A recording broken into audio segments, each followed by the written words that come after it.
کچھ شک نہیں کہ اللہ بڑا بخشنے والا ہے، بڑا مہربان ہے۔ جو لوگ کافر ہیں، اگر ان کے پاس روئے زمین کا سب مال و متاع ہو اور اس کے ساتھ اسی قدر اور بھی ہو تاکہ قیامت کے روز عذاب سے بچنے کا بدلہ دیں، تو ان سے قبول نہیں کیا جائے گا اور ان کو درد دینے والا عذاب ہوگا۔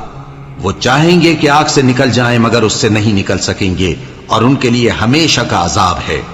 اور چوری کرنے والا مرد اور چوری کرنے والی عورت، ان کا ایک ایک ہاتھ کاٹ دو۔ یہ ان کے کرتوتوں کی سزا اور اللہ کی طرف سے عبرت کے طور پر ہے، اور اللہ زبردست ہے، صاحب حکمت ہے۔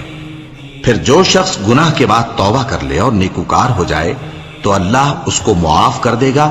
کچھ شک نہیں کہ اللہ بڑا بخشنے والا ہے، بڑا مہربان ہے۔